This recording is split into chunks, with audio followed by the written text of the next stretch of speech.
Hello students, new NCERT से exercise 12.3 complete करेंगे इस वीडियो के अंदर। ये एक्सरसाइज बेस्ड है डिवीजन के ऊपर। तो यहाँ पे आपको डिवाइड करना होगा।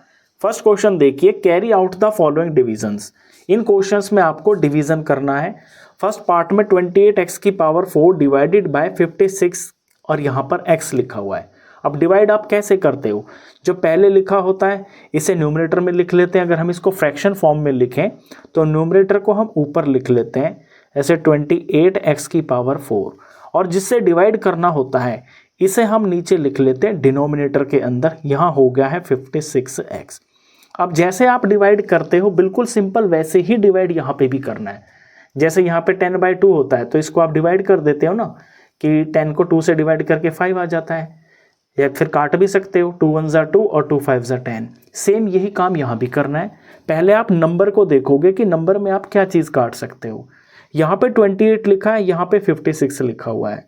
7 के टेबल में जो है ना 28 आता है, 7 के टेबल में 56 भी आता है, 14 के टेबल में भी ये दोनों आते हैं, और 28 के टेबल में 56 आता है 2 के ऊपर। तो आप डायरेक्ट भी काट सकते हो। 28 1 जार होता है 28, और 28 2 जार होता है 56। मैंने डायरेक्ट इसको 28 के टेबल से डिवाइड कर दिया। तो अब नंबर देखिए, ऊपर तो बचा है 1 और नीचे बचा है 2। तो नंबर का काम तो खत्म हो गया। नंबर के बाद ये जो वेरिएबल्स लिखे होते हैं ना x y z, इन पे हमको फोकस करना होता है। यहाँ पे x की पावर 4 है और यहाँ पे x की कोई पावर नहीं है। जब कोई पावर नहीं है तो इस बात का मतलब है कि इसकी पावर 1 है। तो लॉ ऑफ एक्सपोनेंट ये होता है जब हमारे वेरिएबल्स होते हैं इस तरह पावर में, जैसे x की पावर 4 ऊपर है और यहाँ पे नीचे x की पावर 1 है, तो डिवाइड के अंदर ये जो पावर्स होती है ना ये सब्ट्रैक्ट हो जाती है। यानी x की पावर 4 - 1 दैट इज x की पावर 3 हो जाएगा। ये ऐसा क्यों होता है मैं थोड़ा यहाँ समझा भी देता हूँ, आपको रफ में बता देता हूँ। वैसे तो ये आपको 7th क्लास से पता होगा। अगर x की पावर 4 को हम x से डिवाइड कर रहे हैं, x की पावर 4 का मतलब क्या है कि x को ऊपर 4 बार मल्टीप्लाई में लिखा गया है, और x की पावर 1 का मतलब क्या है, नीचे एक बार x है। तो सेम से सेम एक बार चीज़ कट जाती है ना, इस एक x से ये एक x कट गया, तो यहाँ पर ऊपर 3x बच गए हैं, यानी कि x की पावर 3। तो इतना लंबा ना करते हुए हम डायरेक्ट लॉ लगा देते हैं, जो ऊपर पावर होती है उसमें से नीचे वाली पावर को माइनस करके हम अपना आंसर डायरेक्ट भी लिख सकते हैं। चलिए 1/2 हो गया। तो x की पावर यहाँ ऊपर 4 है, नीचे 1 है, तो 4 में से 1 माइनस हो जाएगा तो x की पावर 3 रह जाएगा। ये हो गया आपका फर्स्ट क्वेश्चन का आंसर। सेकेंड पार्ट है -36y³ डिवाइडेड बाय 9y²। पहले मैं इसको फ्रैक्शन फॉर्म में लिख लेता हूँ। -36y³ को मुझे डिवाइड करना है 9y² से। तो पहले तो नंबर को देखेंगे, 9 और 36 9 के टेबल में आते हैं। 9 1 जार होता है 9, मैं काट के दिखा देता हूँ। 9 1 जार 9 और 9 4 जार होता है 36। क्योंकि यहाँ पर माइनस भी लगा है तो आपको माइनस भी लगाना होगा। तो नंबर तो आ गया है -4। अब y को देखिए, ऊपर 3 है नीचे 2 है, 3 में से 2 माइनस होगा तो 1 आएगा, यानी सिर्फ y लिखना है आपको। -4y इसका आंसर हो गया है। अगला part 6p² r³ divide by 11qr² है। पहले इसको हम फ्रैक्शन फॉर्म में लिख लेते हैं।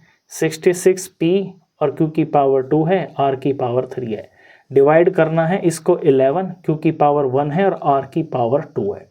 नंबर पहले देखिए, 11 6 जार 66 होता है, तो नंबर का आंसर तो 6 आ गया। यहाँ हम 6 लिख देंगे।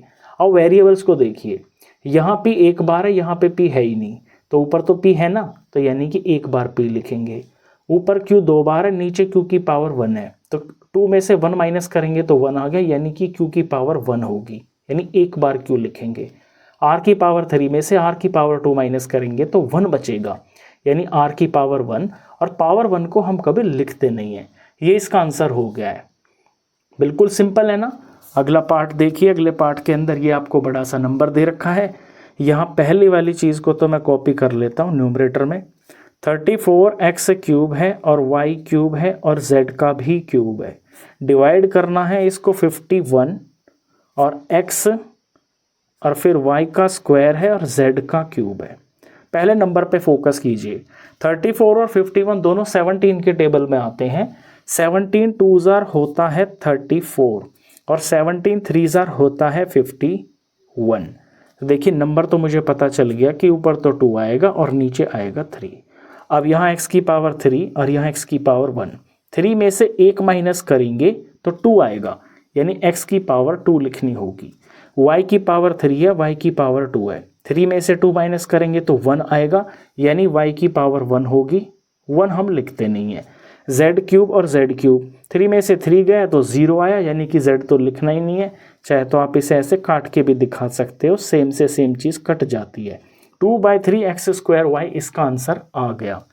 लास्ट पार्ट देखिए, 12 a की पावर 8 और b की पावर भी 8 है, इसे डिवाइड करना है -6 a की पावर 6 और b की पावर 4 से। तो नंबर है 12 डिवाइडेड बाय 6। 12 को 6 से डिवाइड करेंगे तो 2 आएगा। ये मैंने 2 लिख दिया, क्योंकि ये प्लस का है ये माइनस का है, तो प्लस माइनस माइनस आंसर होता है। ये जो 2 है ये माइनस का होगा। अब a देखिए, 8 ऊपर है और a की पावर 6 नीचे। 8 में से 6 माइनस करेंगे तो 2 आएगा, यानी a की पावर 2 लिखी जाएगी। b की पावर 8 है, b की पावर 4 है, 8 में से 4 माइनस करेंगे तो 4 आएगा, यानी b की पावर हमको यहाँ पर 4 लिखनी होगी। ये इसका आंसर हो गया है। ये लास्ट पार्ट था। इसके बाद सेकंड क्वेश्चन करते हैं। क्वेश्चन नंबर 2 है, divide the given polynomial by the given monomial. आपको एक पॉलिनोमियल दिया हुआ है। पॉलिनोमियल हम बोलते हैं जिसमें एक टर्म भी हो सकती है, एक से ज़्यादा भी हो सकती है।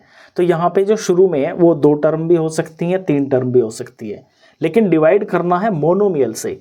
मोनोमियल का मतलब होता है जिस पॉलिनोमियल में सिर्फ एक ही टर्म होती है, यानी डिवाइड के आगे आपको एक ही टर्म मिलेगी। तो इसे सबसे पहले तो हम फ्रैक्शन फॉर्म में लिख लेते हैं आसान समझने के लिए। 5x² - 6x, इसको डिवाइड करना है 3x से। तो बड़ा सा डंडा डाल के पूरे के नीचे आप पहले तो ये 3x लिखिए, ये पहला स्टेप है। अब ये जो 3x है ये इन दोनों टर्म्स को डिवाइड करेगा ना, तो नेक्स्ट स्टेप के अंदर दोनों टर्म के नीचे अलग अलग आप इसको लिख सकते हो। 5x², इसके नीचे 3x अलग से लिख दो। फिर ये -6x है, यहाँ माइनस डाल दो, यहाँ पे 6x लिख दिया, अपॉन में इसके नीचे भी 3x लिख दो। अब ये क्वेश्चन आपका सेम फर्स्ट क्वेश्चन जैसा बन गया, जहाँ पे आप मोनोमियल को मोनोमियल से डिवाइड करते थे। बिल्कुल उसी तरह से पहले ये डिवाइड कर दोगे, फिर ये डिवाइड कर दोगे। तो 5/3 ये तो कट नहीं रहे आपस में। 5/3 को हम एज इट इज़ लिख देते हैं। 5/3 मैंने एज इट इज़ कॉपी कर दिया, क्योंकि ये पूरे पूरे नहीं कट रहे थे। x की पावर 2 है, यहाँ x की पावर 1 है, 2 में से 1 माइनस करेंगे तो 1 आएगा, यानी यहाँ पर एक बार x आएगा। फिर माइनस आ गया, यहाँ 6/3 है, 6 को 3 से डिवाइड करेंगे तो 2 आ जाएगा, और x और x तो कट ही जाएंगे, क्योंकि ये भी पावर 1 में है, ये भी पावर 1 में है, तो यहाँ पे x नहीं लिखा जाएगा। ये इसका आंसर हो गया है। सेकेंड पार्ट में देखिए, ये यहाँ पे 1 2 3 टर्म्स दे रखी हैं। तो पहले तो 3y8 और -4y6 और प्लस में 5y की पावर 4, ये मैं न्यूमरेटर में लिख लेता हूँ, और इसको डिवाइड करना है y की पावर 4 से। ये मेरा पहला स्टेप होगा। अब y की पावर 4 को मैं तीनों के नीचे अलग अलग लगा लेता हूँ। तो ये 3y की पावर 8 हो गया, माइनस में 4y की पावर 6 हो गया, प्लस में 5y की पावर 4 हो गया। सबके नीचे y की पावर 4 में अलग से लगा लेता हूँ। इसको भी डिवाइड y की पावर 4 से करना है, और इसको भी डिवाइड y की पावर 4 से करना है। अब देखना आंसर ज़रा यहाँ पे लिखता हूँ। नंबर यहाँ 3 है, यहाँ पे नंबर कुछ है ही नहीं, यानी 3 एज इट इज़ रहेगा, तो 3 आ गया। y 8 और y की पावर 4, तो 8 में से 4 माइनस हो जाएगा, तो यहाँ y की पावर 4 आएगा। ये y की पावर 4 आ गया। अगला देखिए, -4 है, यहाँ नीचे कोई नंबर है नहीं, -4 को कुछ नहीं है तो नीचे मतलब 1 है, -4 को 1 से डिवाइड करेंगे तो -4 ही आ जाएगा। तो यहाँ पे -4 आ गया, और y की पावर 6, y की पावर ये 4 है, 6 में से 4 माइनस करेंगे तो 2 आएगा, यानी y की पावर 2 लिखी जाएगी। आगे 5 है, नीचे कुछ नहीं है, यानी कि 1 है, तो 5 एज इट इज़ आ जाएगा, और बीच में प्लस का साइन है।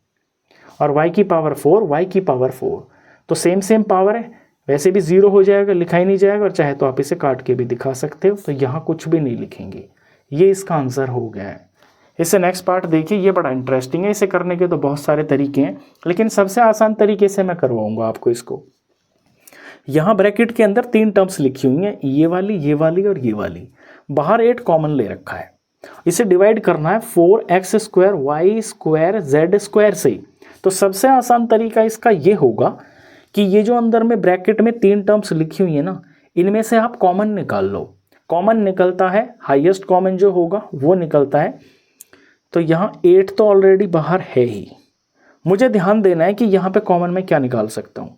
देखिए x की जो सबसे छोटी पावर इसके अंदर है वो 2 है, y की सबसे छोटी पावर वो भी 2 है, और z की सबसे छोटी पावर वो भी 2 है। यानी x 2 बार, y 2 बार और z 2 बार, तो तीनों के अंदर है, वही कॉमन निकल जाएगा। यानी x² सब में से कॉमन निकाल लेंगे, y² सब में से कॉमन निकाल लेंगे, z² सब में से कॉमन निकाल लेंगे। अब यहाँ बड़ा सा ब्रैकेट स्टार्ट करेंगे, बड़े ध्यान से लिखेंगे जो यहाँ बचेगा। देखिए x की पावर 3 है, इसमें से 2 बाहर है, तो यहाँ सिर्फ एक x बच गया ना, तो यहाँ पर एक x बच गया। यहाँ y की पावर 2 है, y की पावर 2 बाहर निकला हुआ है, z की पावर 2 है, z की पावर 2 बाहर निकला हुआ है। यानी y और z का तो यहाँ पे कुछ लिखना ही नहीं है। तो आगे बढ़ते हैं, आगे प्लस आ गया। यहाँ x की पावर 2 है वो बाहर है, y की पावर 3 है, उसमें से y2 बाहर है, तो एक है ना अंदर, तो एक y लिखेंगे। z2 और z2 ही बाहर है, तो यानी z तो लिखना ही नहीं है यहाँ पे, ये 2 यही बाहर है पूरा का पूरा।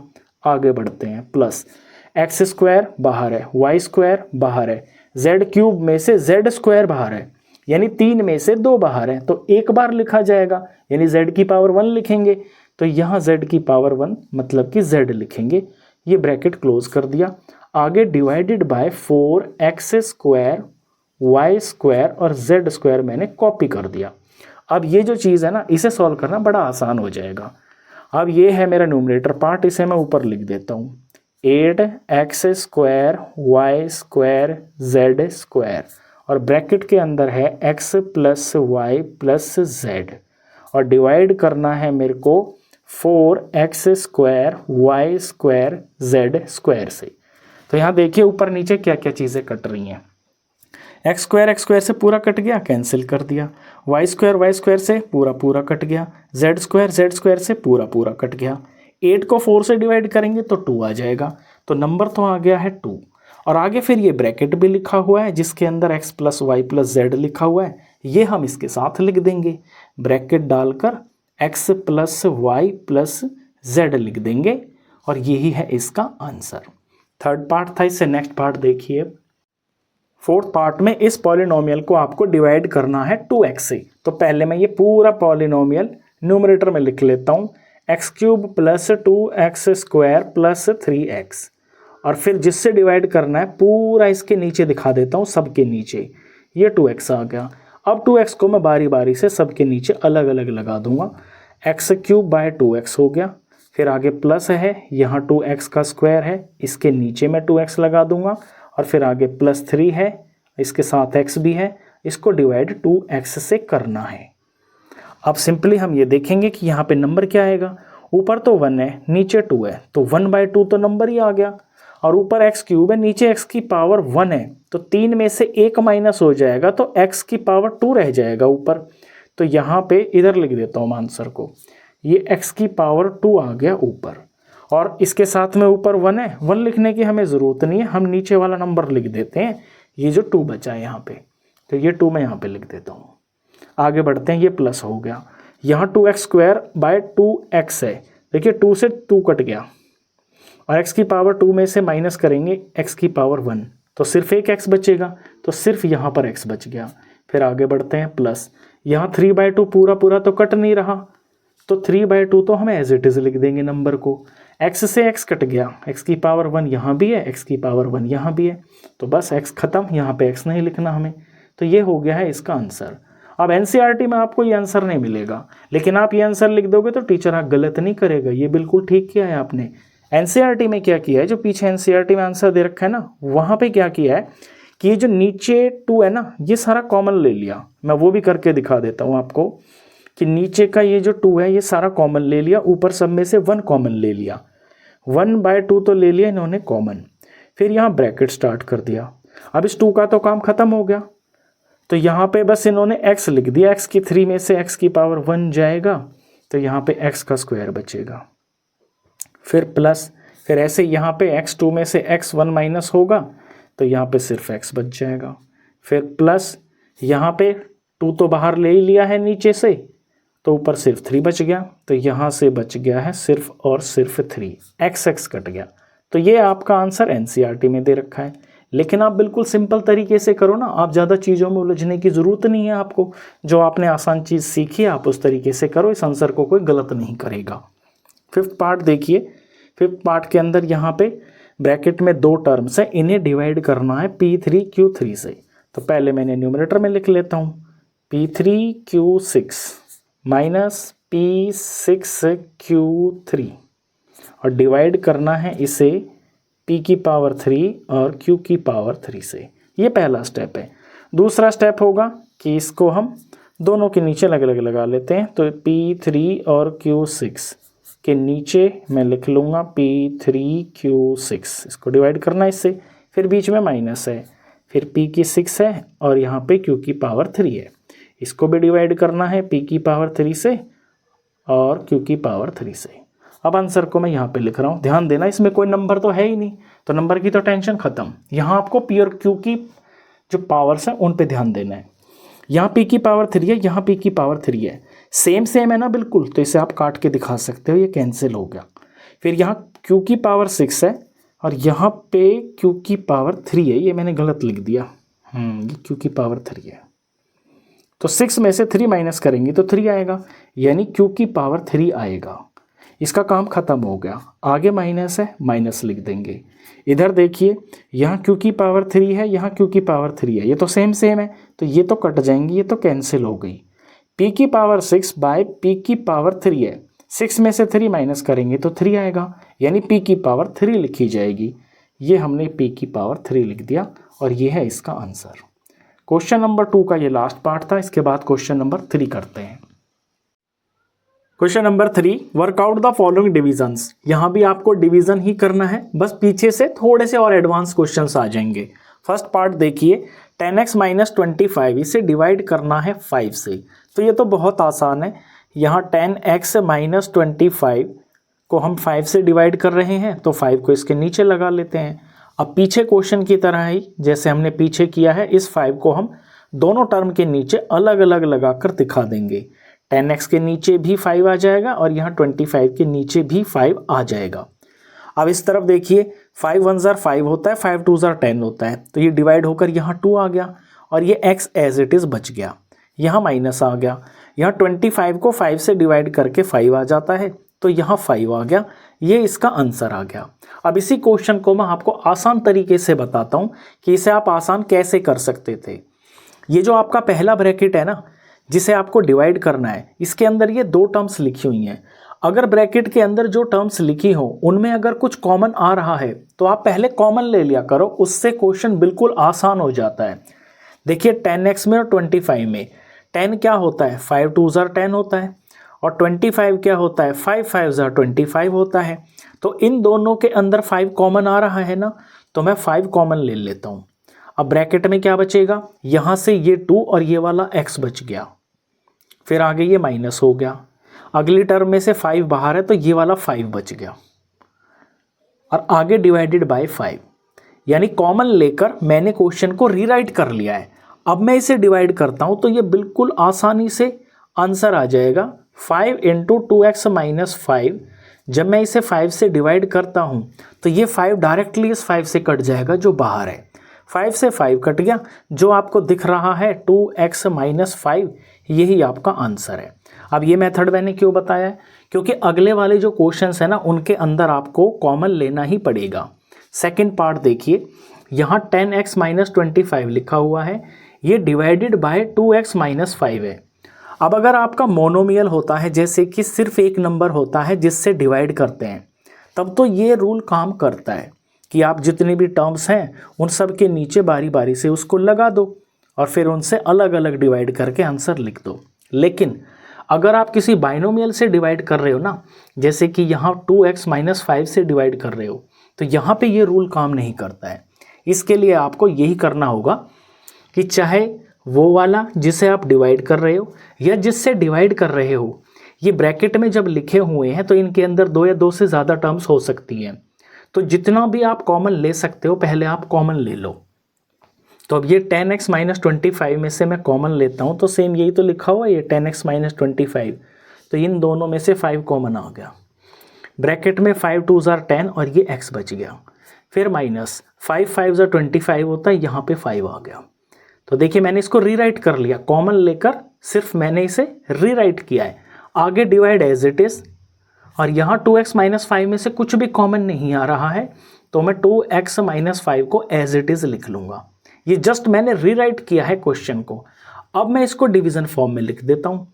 तो 5 इंटू में 2x माइनस 5 अपॉन में ये डिवाइड करना है 2x माइनस 5 से, तो ये 2x माइनस 5 नीचे आ गया।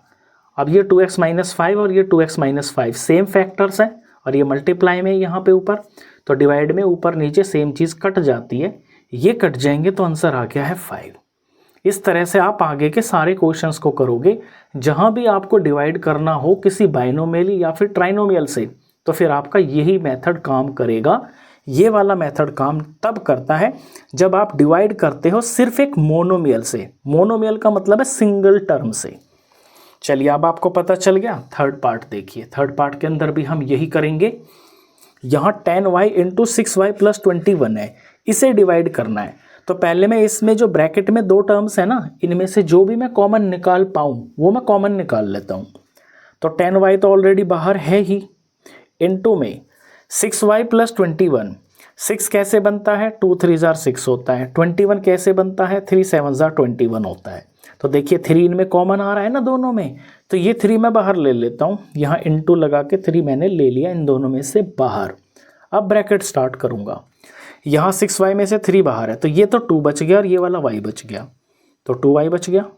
यहाँ से ये 7 बच गया, बाकी इसमें x y z कुछ है नहीं, तो मैं यहाँ प्लस का 7 लिख दूंगा। और डिवाइडेड बाय करना है मेरे को 5। क्या 2y प्लस 7 में से कुछ कॉमन आ रहा है, कुछ भी कॉमन नहीं आ रहा। ये मैं एज इट इज कॉपी कर दूंगा 2y प्लस 7। तो मैंने रीराइट करके इसको थोड़ा सा आसान बना लिया क्वेश्चन को। अब इसे ऊपर नीचे लगा लेते हैं। 10y इंटू में 3 इंटू में 2y प्लस 7, इसे डिवाइड करना है 5 इंटू में 2y प्लस 7 से। अब देखिए ये जो 2y प्लस 7 है, 2y प्लस 7 ऊपर भी दिख रहा है आपको, तो ये कट जाएंगे ऊपर नीचे, ये कट गया। यहाँ ये जो 5 है ये 10 को काट देगा। 5 1 जार 5, 5 2 जार 10 होता है, तो यहाँ 5 1 जार 5 हो गया, यहाँ पर 5 2 जार 10 हो गया। अब जो बच रहा है उस पर गौर कीजिए। यहाँ नंबर 2 बच रहा है और इंटू में 3 बच रहा है, और तो कोई नंबर नहीं है ना। 2 3 जार 6 हो गया, और ये सिर्फ y दिख रहा है, सिर्फ ये y बचा हुआ है, तो y इसके साथ लगा देंगे हम। ये इसका आंसर हो गया। इसके बाद नेक्स्ट पार्ट करते हैं। नेक्स्ट फोर्थ और फिफ्थ पार्ट भी इसी तरह का है, इसमें आपकी और अच्छी प्रैक्टिस हो जाएगी। तो पहले 9x square Y square into 3z minus 24, इसे डिवाइड करना है 27xy इंटू z माइनस 8 से। तो ये जो न्यूमरेटर वाली चीज़ है जिसे डिवाइड किया जा रहा है, मेरा पहले इस पर फोकस रहेगा। 9x स्क्वायर वाई स्क्वायर ये ऑलरेडी बाहर है ब्रैकेट के, फिर मैं इंटू लगाता हूँ। 3z और माइनस 24 में से क्या मैं कुछ कॉमन ले सकता हूँ? बिल्कुल ले सकता हूँ।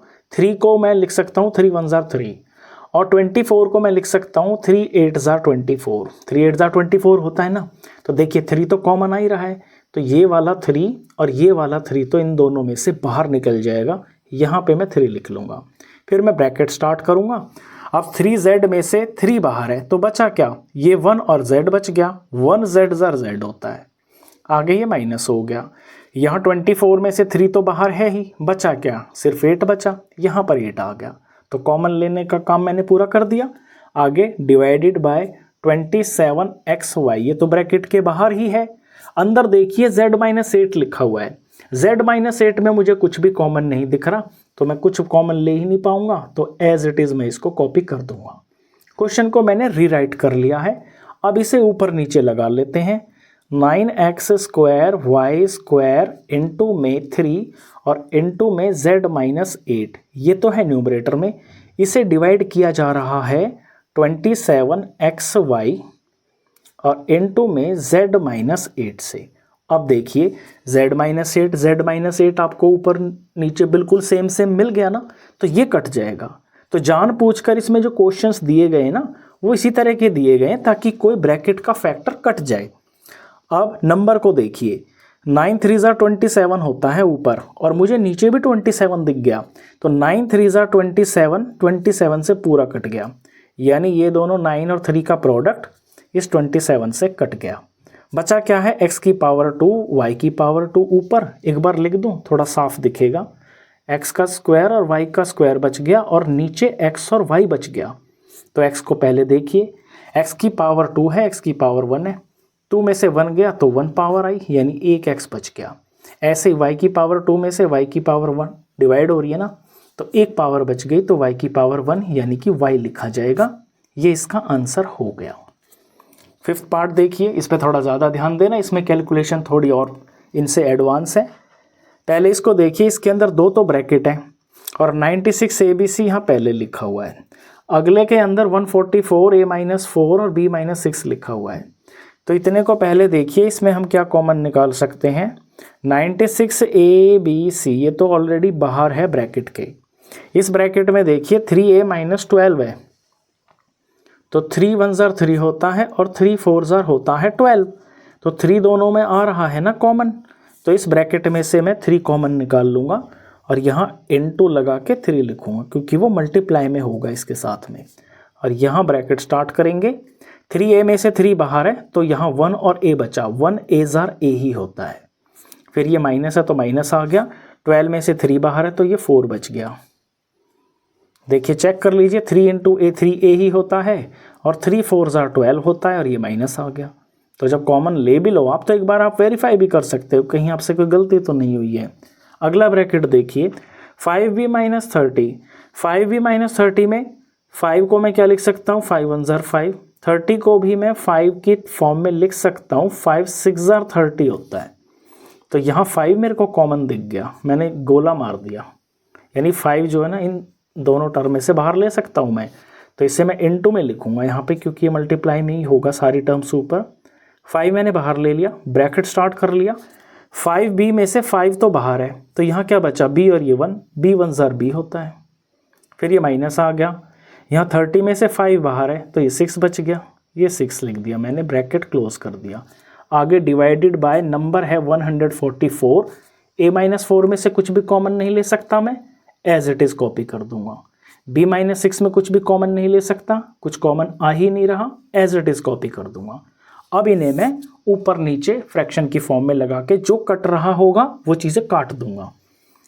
तो नेक्स्ट स्टेप में ये हो गया 96, ये ABC हो गया, इसके बाद इनटू में 3 भी लिखा है, उसके बाद ये A-4 ब्रैकेट है, फिर इनटू में ये 5 भी लिखा है और इसके इनटू में ये B-6 वाला ब्रैकेट है। फिर अपॉन में डिवाइड किया जा रहा है इसको 144 इनटू में A-4 और B-6 से। अब A-4 और B-6 तो एकदम से मेरी नज़र पड़ी, मुझे दिख गए, मैं एकदम से काट दूंगा तुरंत। A-4 से A-4 कट गया, B-6 से B-6 कट गया। मैंने बताया था ना कि जानबूझकर इस तरह के क्वेश्चन दिए गए हैं आपको प्रैक्टिस के लिए ताकि कोई फैक्टर्स कट जाएं ऊपर नीचे। तो ये तो कट गए। नंबर पे ध्यान दीजिए, यहाँ 96 है, यहाँ पर 3 है, यहाँ पे 5 है, तीनों नंबरों पे ध्यान देना है आपको। नीचे है 144, तो इसको तो वैसे काटने के कई तरीके हो सकते हैं, ये 3 से भी डिवाइड हो जाएगा क्योंकि इनका सम जो है 9 आ रहा है, लेकिन मैंने देखा कि 12 के टेबल में 96 आता है और 12 का स्क्वायर होता है 144, तो क्यों ना मैं इन दोनों नंबरों को 12 से ही काट देता हूँ।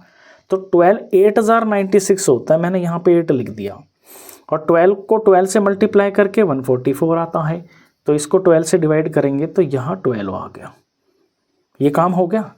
अब ये 3 और 12 कट रहे हैं आपस में, ये 3 1 3 हो गया और ये 3 4 12 हो गया।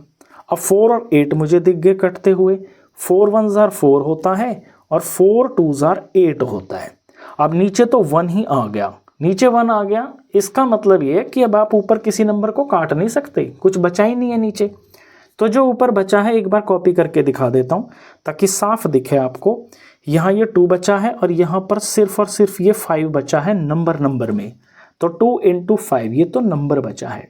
बाकी ए बी सी में क्या बचा है, यहाँ पे ब्रैकेट सारे खत्म हो गए, ए बी सी यही बचे हुए हैं। तो ए बी सी इनका प्रोडक्ट कर देंगे, 2 5 10 होता है और ये ए बी सी इसके साथ में प्रोडक्ट में लिखे हुए हैं, 10 ए बी सी इसका आंसर आ गया है।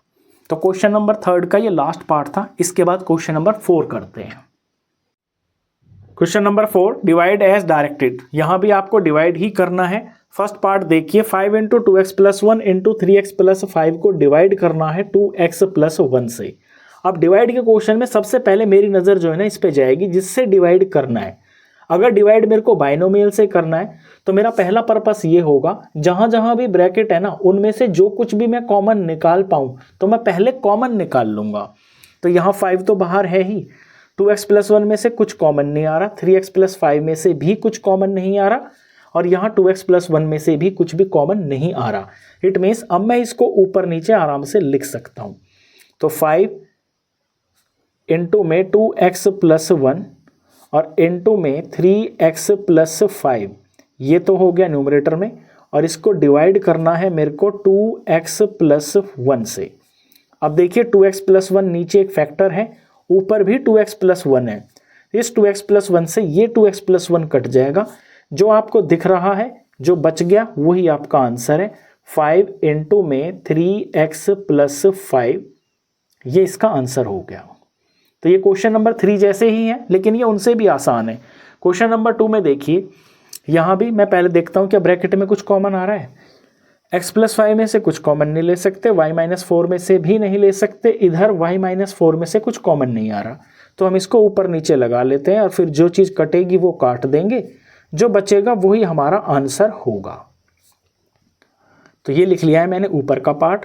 इसे डिवाइड करना है 13x और इंटू में y माइनस 4 से। अब नीचे y माइनस 4 है, ऊपर y माइनस 4 है, ये फैक्टर इससे कट गया। यहाँ नीचे x है, ऊपर भी x है, x से x भी कट गया। यहाँ 13 है, यहाँ 26 है, 13 1 जार 13 होता है और 13 2 जार होता है 26। तो ये भी दोनों कट गए हैं। बचा क्या है वो लिख लेते हैं। यहाँ 2 बच गया, ये y बच गया, इनटू में ये वाला ब्रैकेट बच गया। तो ये 2 हो गया, ये y हो गया और इनटू में ये x प्लस 5 वाला ब्रैकेट बच गया। यही हो गया है इसका आंसर। चलिए इससे थर्ड पार्ट देखिए, ये भी इसी तरह का है। यहाँ पे आपको ब्रैकेट्स के अंदर कोई नंबर नहीं दे रखे हैं, पी क्यू आर दे रखे हैं, तो इनमें कुछ कॉमन तो आ नहीं रहा है। तो मैं इसको ऊपर नीचे लिख लेता हूँ। 52 पी क्यू आर इंटू में पी प्लस क्यू हो गया और फिर आगे क्यू प्लस आर है और उसके बाद फिर ये आर प्लस पी है। इसको डिवाइड किया जा रहा है 104 पी क्यू और ब्रैकेट में q प्लस आर है और अगले ब्रैकेट में r प्लस पी है। अब देखिए जो कट रहा है r प्लस पी है, ऊपर भी है नीचे भी है, ये फैक्टर इस फैक्टर से कट गया। q प्लस आर ये फैक्टर इस फैक्टर से कट गया। यहाँ p है, यहाँ भी p है, ये वाला p इस p से कट गया। यहाँ q है, यहाँ q है, ये q इस q से कट गया। अब नीचे सिर्फ 104 बचा है और नंबर ऊपर 52 बचा है। तो 52 का जब हम डबल करेंगे तो वो 104 होता है, ये तो कोई भी बता सकता है। यानी 52 1 जार 52 हो गया और 52 2 जार हो गया है 104। तो यहाँ पे मैं 2 लिखूंगा। अब क्या बचा है वो यहाँ कॉपी कर देते हैं। ऊपर बचा है 1 और r, यानी 1 इंटू आर, आर ही हो गया और ये वाला ब्रैकेट बच गया। तो ऊपर r इंटू में p प्लस q बच गया और नीचे क्या बचा है, सिर्फ और सिर्फ ये 2 बचा है। तो ये 2 आ गया, ये इसका आंसर हो गया। अब एनसीईआरटी में इसको अलग तरीके से दे रखा है। ये जो 2 है ना, इसका मतलब क्या है, डिवाइडेड बाय 2 है ना, यानी कि 1/2 है। तो 1/2 को ऐसे बाहर भी लिख सकते हैं, 1/2 r इंटू में p प्लस क्यू। तो ऐसे भी आप आंसर लिख सकते हो, ऐसे भी लिख दोगे, ऐसे भी लिख दोगे, दोनों तरीके से ठीक है। इसके बाद इसका नेक्स्ट पार्ट करते हैं। फोर्थ पार्ट के अंदर भी मैं देख रहा हूं कि y प्लस 4 में से कुछ कॉमन नहीं आ रहा। यहाँ पे 3 टर्म्स लिखिए, इनमें से भी कुछ कॉमन नहीं आ रहा और यहाँ y प्लस 4 में से भी कुछ कॉमन नहीं आ रहा। तो हम इसको ऊपर नीचे लिख सकते हैं बड़ी आसानी से। 20 इंटू में y प्लस 4 और इंटू में y स्क्वायर प्लस 5y और प्लस 3, ये तो हो गया है ऊपर जिसे डिवाइड करना है। डिवाइड किससे करना है? 5 इंटू में y प्लस 4 से करना है। देखिए y प्लस 4 नीचे है, y प्लस 4 ऊपर है, ये फैक्टर इस फैक्टर से कट गया। नीचे 5 है, ऊपर 20 है नंबर, तो 5 1 जार 5 होता है और 5 4 जार 20 होता है। अब नीचे तो कुछ बचा नहीं है, जो जब नीचे कुछ नहीं बचता तो हम फिर उसके बाद क्वेश्चन कर ही नहीं सकते। अब जो ऊपर में है वही हमारा आंसर है। यहाँ ये 4 बच गया और ये वाला ब्रैकेट बच गया, ये 4 हो गया और इस ब्रैकेट के अंदर ये 3 टर्म्स हैं, 4 into Y square plus 5y plus 3, ये इसका आंसर हो गया। अब इससे नेक्स्ट पार्ट देखिए, ये है यहाँ x plus 1, x plus 2, x plus 3, इनमें से कुछ भी कॉमन नहीं आ रहा। यहाँ x प्लस 1 है, इसमें से कुछ भी कॉमन नहीं आ रहा, तो सिंपली ऊपर नीचे उतार लेते हैं। x इंटू में x प्लस 1 इंटू में x प्लस 2 है इंटू में x प्लस 3 है। इसको डिवाइड किया जा रहा है x इंटू में x प्लस 1 से। यहाँ x है, यहाँ नीचे भी x है, x है तो x कट गया, x प्लस 1 है, x प्लस 1 है, इस फैक्टर से ये फैक्टर कट गया। अब नीचे कुछ नहीं बचा, जब नीचे कुछ नहीं बचा इट मीन्स कि आपका सवाल पूरा हो गया, तो ऊपर जो बचा है वो कॉपी कर देंगे, वही आपका आंसर होगा। x प्लस 2 इंटू में x प्लस 3 बचा है, ये है इसका आंसर। ये लास्ट पार्ट था, इसके बाद क्वेश्चन नंबर 5 करेंगे। Question number 5, factorise the expressions and divide them as directed. Question number 5 के अंदर आपको कोई ऐसी एक्सप्रेशन जरूर दे रखी होगी इसके अंदर जिसके हम फैक्टर्स फाइंड कर सकते हैं। पहले तो उसके हमें फैक्टर्स करने होंगे उस एक्सप्रेशन के, और फिर हमें डिवाइड करना होगा। फर्स्ट पार्ट देखिए, यहाँ पे Y square plus 7y plus 10, इसे डिवाइड करना है y प्लस 5 से। तो यहाँ पर दो ही एक्सप्रेशन दिख रही हैं आपको, एक तो ये पहली वाली बड़ी सी एक्सप्रेशन दिख रही है, और डिवाइड जिससे करना है y प्लस 5, ये एक्सप्रेशन दिख रही है। अब y प्लस 5 को तो हम फैक्टराइज कर नहीं सकते क्योंकि इसमें कुछ कॉमन वगैरह तो आ नहीं रहा, ये एक ही फैक्टर है। लेकिन ये जो पहली एक्सप्रेशन है इसे हम फैक्टर कर सकते हैं, तो इसको पहले हम फैक्टराइज कर लेते हैं। तो ये फैक्टराइज वाला काम मैं यहाँ पे साइड में करके दिखा रहा हूँ, आप भी ऐसे जब एग्जाम में क्वेश्चन आएगा तो साइड में करके दिखा देना। Y square plus 7y plus 10, अब इसमें आइडेंटिटी तो कोई लग नहीं रही है, पहली टर्म वाई स्क्वायर है और लास्ट की टर्म यहाँ पे 10 है, इट मीन्स यहाँ पर कोई आइडेंटिटी तो लगेगी नहीं। जब आइडेंटिटी नहीं लगती है तो मैंने बताया था कि स्प्लिटिंग मिडल टर्म से इसको फैक्टराइज किया जाता है। स्प्लिटिंग मिडल टर्म एक बार फिर से बता देता हूँ, यहाँ पे जो लास्ट का नंबर होता है कांस्टेंट, ये नंबर, और ये जो पहला टर्म होता है स्क्वायर वाला, इसका जो कोफिशिएंट होता है जो कि यहाँ पर 1 है, इनका हमको प्रोडक्ट करना होता है। तो 1 10 आ गया है 10। अब 10 के मेरे को ऐसे दो फैक्टर्स चाहिए होते हैं जिनका मल्टीप्लाई करके तो आ जाए 10 और जिन्हें ऐड करके आ जाए ये जो बीच वाली टर्म है इसका कोफिशिएंट यानी कि प्लस का 7 आ जाए। तो ऐसे दो नंबर कौन से हो सकते हैं? 10 कब आता है? 2 5 10 आता है, और 2 और 5 से मैं प्लस का 7 भी बना सकता हूँ, यानी कि 2 और 5, 2 5 10 आ गया, और 2 में जब मैं 5 प्लस करूँगा तो ये 7 भी आ गया है प्लस का। इट मीन्स इस 7y को मेरे को ब्रेक करना है 2y प्लस 5y में, तो ये 7y टोटल इनका सम बन जाएगा। तो यहाँ पर पहली टर्म एज इट इज़ रहेगी, 7y की जगह पर मैं इसे दो टुकड़ों में ब्रेक कर लूँगा 2y प्लस 5y में, और प्लस का 10 एज इट इज़ रहेगा। अब पहली दो टर्म में से कॉमन लेना होता है, यहाँ वाई स्क्वायर और 2y में से y कॉमन आ रहा है, तो पहली टर्म में वाई स्क्वायर में से y बाहर है तो यहाँ एक y बच गया, फिर ये प्लस आ गया, 2y में से y बाहर है तो यहाँ पर 2 बच गया। अगली टर्म है 5y प्लस 10, ये 5 1 5 है, ये 5 2 10 है, तो दोनों में 5 कॉमन आ रहा है और ये दोनों हैं भी प्लस के, तो यानी कि प्लस का 5 आ गया है कॉमन। यहाँ से पहली टर्म में से y बच गया और अगली में से ये प्लस का साइन, और 5 2 10 होता है तो यहाँ पर हम 2 लिखेंगे। अगर आप ठीक कर रहे हो तो ब्रैकेट में आने वाली ये वैल्यूज़ बिल्कुल सेम होती हैं। अब ये दो टर्म बन गई है, y इंटू वाई प्लस 2 ये पहली टर्म है, और प्लस 5y प्लस 2 ये दूसरी टर्म है। इन दोनों टर्म में y प्लस 2 कॉमन आ रहा है, तो y प्लस 2 तो हम ले लेंगे कॉमन, और ब्रैकेट स्टार्ट करके पहली टर्म में से ये y बच गया और फिर अगली वाली टर्म में से ये प्लस का 5 बच गया। तो ये इसके दो फैक्टर्स आ गए हैं।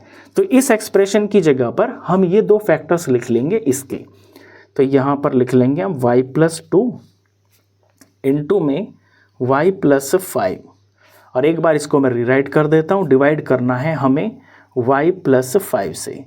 अब डिवाइड करने के लिए मैं इन्हें ऊपर नीचे लगा लेता हूँ, y प्लस 2 इंटू में y प्लस 5, ये तो आ गया न्यूमरेटर में, इसे डिवाइड करना है y प्लस 5 से, तो अपॉन में मैं y प्लस 5 लिख लूँगा। अब y प्लस 5 ऊपर भी है और y प्लस 5 नीचे भी है, डिवाइड में ऊपर नीचे चीज़ें कट जाती हैं, तो y प्लस 5 ये सेम फैक्टर्स कट गए, जो बचा है वही आपका आंसर है। यहाँ y प्लस 2 बच गया है, तो y प्लस 2 इसका हो गया है आंसर। ऐसे करना है आपको ये क्वेश्चंस। सेकंड पार्ट देखिए, सेकंड पार्ट के अंदर भी आपको ये देखना है कि फैक्टराइज किसे किया जाएगा। ये जो m-2 इसका तो फैक्टर होगा नहीं, यहाँ m² - 14 m - 32 इस एक्सप्रेशन के हम फैक्टर्स फाइंड कर सकते हैं। तो साइड में फाइंड कर लेते हैं, m² - 14m और माइनस का 32। अब यहाँ m² का कोफिशिएंट 1 है, यहाँ -32 है। मैं पूरा करके दिखाता हूँ, 1 इंटू में -32 करेंगे तो -32 आएगा इनका प्रोडक्ट। अब -32 के मुझे ऐसे दो फैक्टर्स चाहिए जिनका प्रोडक्ट तो आ जाए -32 और जिनका सम आ जाए बीच वाली टर्म का कोफिशिएंट जो कि है -14। अब 32 आप उंगलियों पे देखिए कब आता है, 4 8 जा 32 आता है, तो 4 और 8, क्या 4 और 8 से मैं किसी भी तरीके से -14 बना सकता हूँ? मैं नहीं बना सकता। अगर मैं इन्हें दोनों माइनस भी ले लूँ तो ये माइनस का 12 हो जाएगा, दोनों प्लस ले लूँ तो प्लस का 12 हो जाएगा, और इन्हें अगर मैं सबट्रैक्ट करता हूँ तो फिर 4 आएगा, यानी कि 4 और 8 से तो मेरी बात नहीं बनेगी। अब 32 और कब आता है, 16 2 जार 32 आता है। अगर मैं 16 और 2 को लेता हूँ तो 16 2 जार 32 आ जाता है, और 16 और 2 को यूज़ करके मैं -14 बना सकता हूँ। इट मीन्स 16 और 2 से मेरा काम चलेगा यहाँ पे। अब यहाँ मैं 16 ले लेता हूँ और यहाँ मैं 2 ले लेता हूँ, तो यहाँ मैं 16 ले लेता हूँ, यहाँ मैं 2 ले लेता हूँ। अब मेरे को चाहिए यहाँ पे माइनस का 14, इस बात का भी ध्यान रखना है।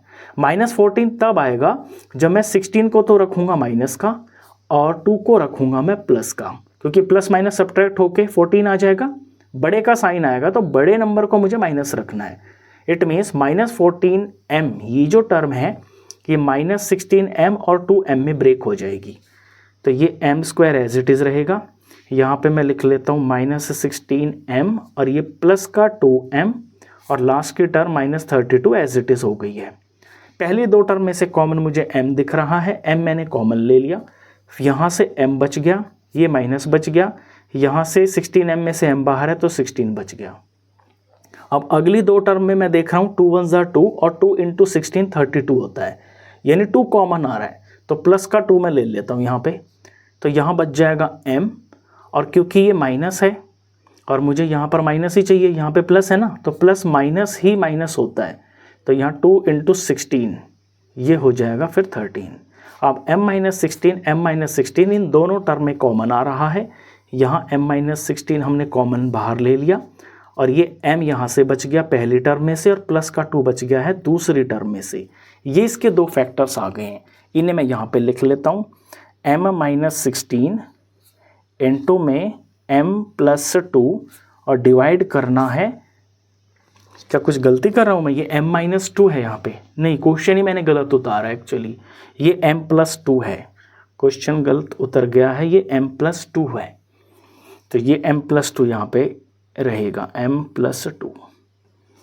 अब इन्हें ऊपर नीचे लगा लेते हैं, m-16 ये हो गया और इनटू में m+2 ये हो गया और डिवाइड करना है इसको m+2 से, तो m+2 से m+2 कट गया, बचा है m-16 और यही है इसका आंसर। ये सेकेंड पार्ट था। अब करते हैं इससे next third part. Third part में हमें एक्सप्रेशन दे रखी है 5p² - 25p + 20, तो इसके फैक्टर्स हम कर सकते हैं डिवाइडेड बाय p-1। p-1 अकेला ही है, इसके कोई फैक्टर नहीं होंगे, तो 5p² - 25p और प्लस में 20 ये मैं साइड में ले लेता हूँ। अब अपना स्प्लिटिंग मिडल टर्म यूज़ करते हैं, यहाँ पे 5 है, यहाँ पे प्लस का 20 है, तो 5 इंटू 20 होता है 100। 100 के दो ऐसे फैक्टर्स चाहिए जिनका प्रोडक्ट तो आ जाए 100 और जिनका सम आ जाए बीच में लिखा हुआ है -25, तो यहाँ मेरे को -25 लाना है। अब 100 कब आता है, 5 और 20 से ही 100 आ जाता है, और 5 और 20 की हेल्प से मैं माइनस का 25 बना सकता हूँ बड़ी आसानी से। यानी 5 और 20 का प्रोडक्ट करेंगे तो 100 आ जाएगा, और 5 और 20 को यूज़ करके माइनस का 25 कैसे बनेगा वो बात समझने की है। ये माइनस का 25 है, अगर मैं माइनस का ही 5 लूँगा और माइनस का ही मैं 20 लूँगा तो माइनस माइनस सब्ट्रैक्ट माइनस और माइनस ऐड हो जाएंगी, माइनस के दो इंटीजर ऐड हो जाएंगे तो ऐड होके 25 आएगा और माइनस का ही साइन आएगा। इट मीन्स बीच वाली टर्म को मेरे को -5p और -20p में ब्रेक करना है। तो 5p² एज इट इज़ रहेगा, यहाँ -5p और फिर -20p लिखेंगे और प्लस का 20 एज इट इज़ रहेगा। अब पहली दो टर्म में कॉमन देखिए, 5p यहाँ भी है, 5p यहाँ भी है, तो 5p तो आ जाएगा कॉमन। यहाँ से p में से एक p बाहर आ गया है p² में से, तो एक p बचेगा, और यहाँ -5p में से 5p बाहर है तो यहाँ पे माइनस और 1 बचेगा। अगली टर्म में देखिए, यहाँ 20 है और यहाँ पे भी 20 है, तो -20 में कॉमन ले लेता हूँ। यहाँ पे माइनस है ना, तो इसलिए मैंने माइनस बाहर ले लिया। यहाँ बच गया है p, और यहाँ भी माइनस आएगा क्योंकि ये प्लस है। प्लस क्या होता है, दो माइनस का प्रोडक्ट होता है, तो एक माइनस इसमें से मैंने बाहर ले लिया है, तो यहाँ पर एक माइनस बच गया, यहाँ पे ये माइनस हो गया और 20 हो गया। तो p-1 और p-1 देखो बिल्कुल सेम आ गए ना। अब p-1 ये हम कॉमन ले लेंगे, पहली टर्म में से यहाँ से 5p बच गया और अगली टर्म में से यहाँ से माइनस का 20 बच गया। तो इस एक्सप्रेशन के ये दो फैक्टर्स आए हैं, ये मैं यहाँ पे कॉपी कर लेता हूँ। p-1 इनटू में 5p-20, इसे डिवाइड करना है p-1 से। अब इन्हें ऊपर नीचे लगा लेते हैं, p-1 इनटू में 5p-20, इसे डिवाइड करना है p-1 से। अब नीचे देखिए p-1 है, ऊपर भी p-1 है, ये दोनों फैक्टर्स आपस में कट गए, बचा है 5p-20। यही इसका आंसर है। आप चाहे तो इसके अंदर भी दोनों टर्म में से 5 कॉमन निकाल सकते हो, क्योंकि 5 1 5 होता है, 5 4 20 होता है, तो इनमें मैं अगर कॉमन 5 निकाल लूँ तो 5 मैंने कॉमन निकाल लिया, ब्रैकेट स्टार्ट, पहली टर्म में से p बच गया माइनस, और 5 4 होता है 20, तो यहाँ पे 4 आ जाएगा। तो ये हो गया है आपका फाइनल आंसर। चलिए इसी तरह का जो है फोर्थ पार्ट भी है। फोर्थ पार्ट के अंदर एक्सप्रेशन को देखिए, 4yz इनटू में ये एक्सप्रेशन लिखी हुई है बड़ी सी, तो इसे हम फैक्टराइज कर सकते हैं। यहाँ z + 8 है तो इसका तो कोई फैक्टर होगा नहीं, यही रहेगा, तो इस चीज़ को साइड में उतार लेते हैं। z² + 6z और -16 हो गया। अब आइडेंटिटी तो यहाँ पे कोई लग नहीं रही है, मुझे तो लगती हुई दिख नहीं रही है। इसके अंदर हम स्प्लिटिंग मिडल टर्म का ही यूज़ कर लेते हैं, क्योंकि आइडेंटिटी इसलिए नहीं लग रही है क्योंकि लास्ट की टर्म में होल स्क्वायर होने के लिए ना, यहाँ मेरे पास 16 तो है, 4 का स्क्वायर हो जाएगा, लेकिन ये टर्म ऑलवेज प्लस होती है। अगर यहाँ पे प्लस होता है तो ही हम ये वाली आइडेंटिटी लगा सकते हैं, जो मैंने आपको ये a + b होल स्क्वायर वाली आइडेंटिटी बताई है ना, ये वाली। यहाँ स्क्वायर की टर्म जो है ना, ये पॉजिटिव होनी चाहिए। अगर ये पॉजिटिव होती तो शायद मैं ट्राई भी कर सकता था, लेकिन यहाँ नेगेटिव देखते ही मैं समझ गया कि इसके अंदर आइडेंटिटी नहीं लगेगी, यानी स्प्लिटिंग मिडल टर्म ही करना पड़ेगा। अब z² का कोफिशिएंट 1 है और यहाँ -16 है, इनका प्रोडक्ट करेंगे तो -16 आएगा। अब -16 के मेरे को दो ऐसे फैक्टर्स चाहिए जिनका प्रोडक्ट तो आ जाए -16 और जिनका सम आ जाए बीच वाली टर्म का कोफिशिएंट जो कि है +6। यहाँ मेरे को +6 चाहिए। अब 16 में उंगलियों पर टेबल पढ़ता हूँ तो मैंने देखा कि 4 4 होता है 16, लेकिन 4 और 4 की हेल्प से ना मैं किसी भी तरीके से +6 नहीं बना सकता, यानी ये चीज़ तो काम नहीं करेगी। अब 16 और कैसे बना सकते हैं, 16 2 8 भी 16 होता है, और 2 और 8 की हेल्प से मैं प्लस का 6 बना सकता हूँ। वो कब बनेगा, वो तब बनेगा जब प्लस का तो 8 होगा और माइनस का 2 होगा, यानी 8 - 2 प्लस का 6 हो जाता है। और अगर 8 को मैं -2 से मल्टीप्लाई करता हूँ तो 8 2 16 हो गया, और इस माइनस की वजह से ये माइनस भी हो गया। तो मुझे समझ में आ गया कि 8y और -2y के अंदर ये वाली टर्म ब्रेक होगी।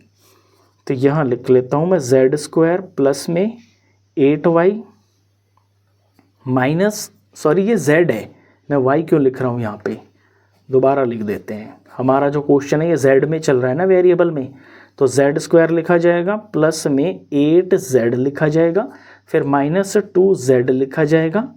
ये मैंने 6z को इन दो टर्म में ब्रेक किया है, आगे -16 एज इट इज़ रहेगा। अब इन पहली दो टर्म में मेरे को z कॉमन दिख रहा है, z कॉमन ले लेते हैं। यहाँ जेड स्क्वायर में से z बच गया, प्लस 8z में से ये सिर्फ 8 बच गया, ब्रैकेट क्लोज। आगे -2z -16 है, दोनों टर्म में माइनस आ रहा है तो मैं माइनस कॉमन ले लेता हूँ दोनों में से, और यहाँ पे 2 भी कॉमन आ रहा है, 2 1 जार 2 और 2 8 जार 16, तो मैं 2 भी कॉमन ले लेता हूँ। अब ब्रैकेट स्टार्ट करता हूँ, यहाँ से ये सिर्फ z बच गया, और क्योंकि यहाँ से माइनस बाहर लिया हुआ है तो यहाँ से प्लस बच गया, और 2 8 जार होता है 16। देखिए z प्लस 8 और z प्लस 8 बिल्कुल सेम आ गए हैं, ये सेम आना ज़रूरी है। अगर ये आपके अलग अलग आ रहे हैं ना, दैट मीन्स आप क्वेश्चन में कुछ गलती कर रहे हो। अगर ठीक आ रहे हैं यानी आपका सवाल बिल्कुल ठीक चल रहा है। तो z प्लस 8 हम कॉमन ले लेंगे, ब्रैकेट स्टार्ट, यहाँ से ये z बच गया पहली टर्म में से, यहाँ दूसरी टर्म में से ये -2 बच गया। तो इस एक्सप्रेशन के ये दो फैक्टर्स आ गए हैं, मैंने यहाँ कॉपी कर लेता हूँ। 4yz ये तो एज इट इज़ रहेगा ही, और इसके ये दो फैक्टर्स हैं, एक तो है z प्लस 8 और n2 में एक है z -2। इसे डिवाइड करना है 2y n2 में z प्लस 8 से। तो यहाँ पे मैंने इसे रीराइट कर लिया है इसके फैक्टर बना के। नेक्स्ट स्टेप में हम इन्हें ऊपर नीचे लगा लेंगे। 4yz n2 में z प्लस 8 और n2 में z -2, इससे डिवाइड किया जा रहा है z प्लस 8 से। अब z प्लस 8 नीचे है, z प्लस 8 ऊपर है, तो ये फैक्टर इससे कट गया। अच्छा यहाँ पे 2y भी है ना, 2y तो मैंने लिखा ही नहीं, ये 2y भी है। यहाँ इस y से ये y भी कट गया, और 2 1 जार 2 होता है और 2 2 जार होता है 4, तो ये 2 और 4 भी कट गए। फाइनली बचा क्या है वो यहाँ मैं सामने लिख देता हूँ। नीचे तो कुछ बचा नहीं है, जब नीचे कुछ नहीं बचता तो आपका सवाल ख़त्म हो जाता है। फिर जो ऊपर बचा होता है बस उसी को आपको लिखना होता है। ये 2 है, ये z है, और ये z -2 फैक्टर है, तो 2 हो गया, z हो गया, और n2 में ये z -2 हो गया, और यही है इसका आंसर। अब इससे नेक्स्ट पार्ट देखिए। 5th पार्ट में दिया हुआ है 5pq into P square minus Q square, और डिवाइड करना है 2p into P plus Q से। तो जिससे डिवाइड करना है इसमें तो कोई फैक्टराइजेशन हो नहीं रही है। यहाँ पे P square minus Q square को मैं फैक्टर्स निकाल सकता हूँ। देखिए ये P square minus Q square हो गया। अब ये ए स्क्वायर माइनस बी स्क्वायर की फॉर्म में ही तो लिखा हुआ है। इसके ये दो फैक्टर्स होते हैं, ए प्लस बी और ए माइनस बी। तो इसके जब मैं फैक्टर्स निकालूंगा, एक बार पी प्लस क्यू कर दूंगा और एक बार यहाँ पे p माइनस क्यू कर दूंगा, ये होंगे इसके दो फैक्टर्स। तो यहाँ पे रीराइट कर देते हैं, 5pq एज इट इज़ रहेगा, और यहाँ पर p प्लस क्यू और इनटू में p माइनस क्यू, ये आ गए हैं इसके दो फैक्टर्स। इसे डिवाइड करना है 2p इंटू में p प्लस क्यू से। तो पहले आप फैक्टर करके ऐसे पूरा रीराइट करना, नेक्स्ट स्टेप में आप इन्हें ऊपर नीचे लगा के काटना। 5pq इंटू में p प्लस क्यू हो गया और इंटू में p माइनस क्यू हो गया। इसे डिवाइड करना है, अपॉन में लिखेंगे 2p इंटू में p प्लस क्यू। अब जो कट रहा है वो काटते चलिए। सबसे पहले तो ये p प्लस क्यू ही दिख गया मेरे को, नीचे भी है ऊपर भी है, ये मैंने काट दिया। फिर यहाँ पर p है, यहाँ पे भी p है, मैंने p से p को काट दिया। फिर क्या बचा, अब नीचे तो सिर्फ 2 बच गया है, तो 2 से तो ऊपर कुछ भी नहीं कट रहा क्योंकि ऊपर 5 है, तो कटना बंद हो गया। तो जो बचेगा वही हमारा आंसर होगा। ऊपर 5 बच गया नंबर, नीचे नंबर 2 बच गया, और यहाँ पर ये p माइनस क्यू बच गया, इसको हम साथ में लिख देंगे p माइनस क्यू। ये हो गया है इसका आंसर। इसी तरह का नेक्स्ट क्वेश्चन है, उसमें भी यही आइडेंटिटी लगेगी। 7th पार्ट देखिए, 12xy 9x square minus 16y square. ये जो 9x square minus 16y square लिखा हुआ है ना, ये बिल्कुल इसी फॉर्म में लिखा हुआ है, ए स्क्वायर माइनस बी स्क्वायर की फॉर्म में। तो इसे ही फैक्टराइज करना है यहाँ पे, 9x square minus 16y square.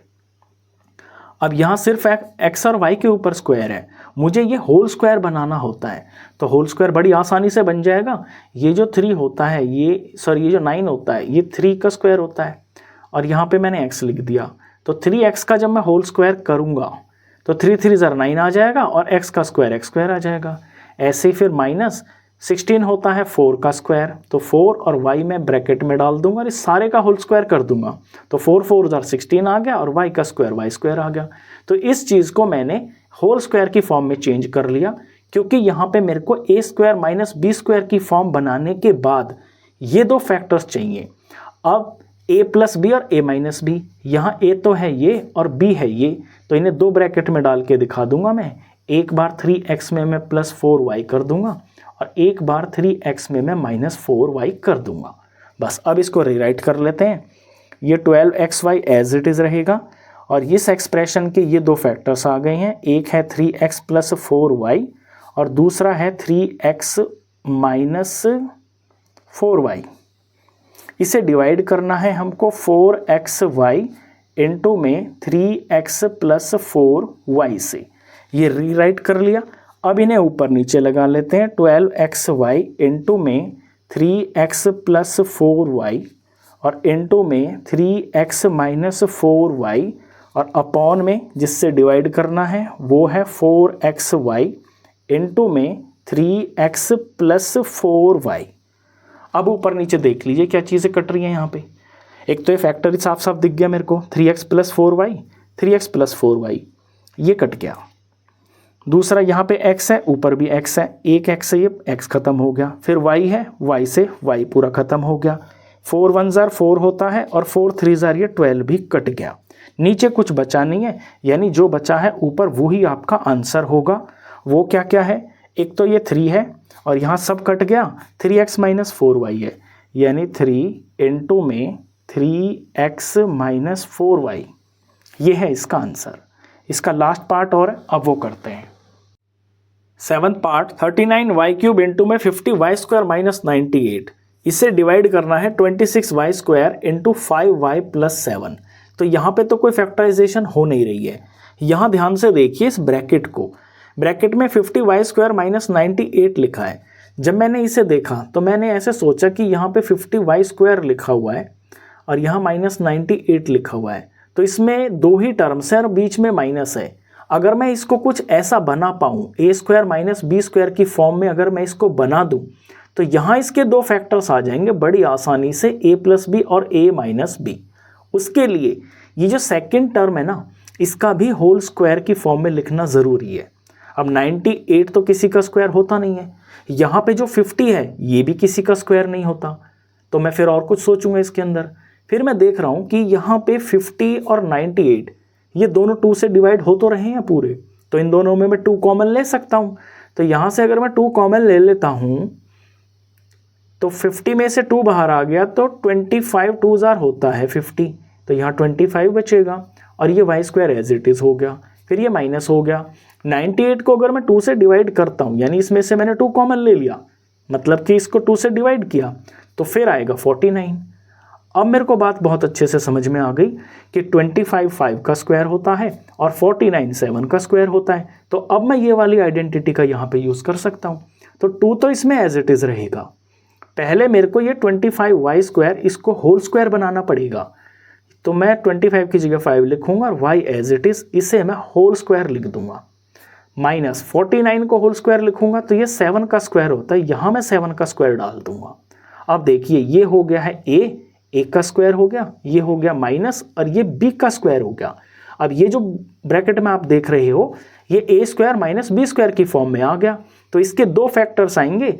एक बार 5y प्लस 7 आ जाएगा, ये 2 एज इट इज़, एक बार 5y प्लस 7 आ जाएगा यानी कि a प्लस बी ये वाला फैक्टर, और एक बार 5y माइनस 7 आ जाएगा यानी कि a माइनस बी वाला फैक्टर।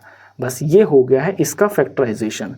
अब इसको यहाँ पे हम लिख देते हैं, ध्यान से लिखना, 39y क्यूब तो एज इट इज़ रहेगा और इसका जो फैक्टराइजेशन किया है हमने वो ये सारा है, इसके अंदर ये 2 भी है तो इसको इनटू में लिखेंगे, ऐसे इनटू 2 हो गया और 5y प्लस 7 और इनटू में 5y माइनस 7।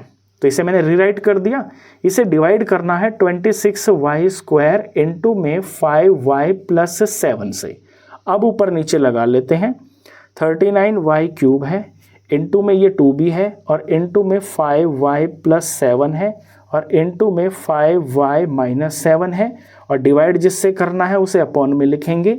वो है 26y की पावर 2 और इंटू में 5y प्लस 7। अब ध्यान से देखिए, जो चीज़ें कट रही है उन्हें हम काट देते हैं।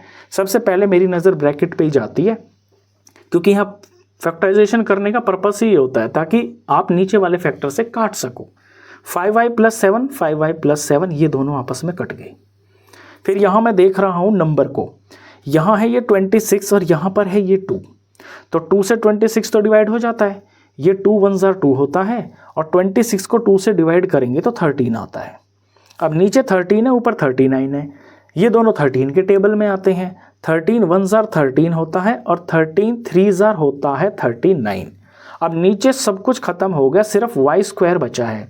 ऊपर में y क्यूब है, तो जब ऊपर में y क्यूब है इसको डिवाइड y स्क्वायर से किया जाता है तो डिवाइड में पावर सब्ट्रैक्ट हो जाती हैं, यानी इनको डिवाइड करेंगे तो यहाँ पर y आएगा, वो हम फाइनल आंसर में लिख देंगे। तो देखिए नंबर को पहले देखिए, ये 3 है और यहाँ y cube divided by y square y हो जाएगा, तो ये 3 आ गया और ये y आ गया, क्योंकि इनको मैंने काट दिया यानी कि डिवाइड कर दिया। और फिर ऊपर क्या बचा है, ये 5y माइनस 7 बचा है, तो इनटू में ये 5y माइनस 7 आ गया और यही है इसका आंसर। तो ये लास्ट क्वेश्चन का लास्ट पार्ट था, इसी के साथ ही एक्सरसाइज आपकी कंप्लीट हो जाती है। और ये जो 5th क्वेश्चन हमने किया ये मोस्ट इंपॉर्टेंट क्वेश्चन है, क्योंकि इस क्वेश्चन के अंदर ये जो 7 पार्ट्स है ना, इनमें आपकी सभी उन एक्सरसाइज और उन क्वेश्चंस की प्रैक्टिस हो गई है जो आपने पीछे किए हैं।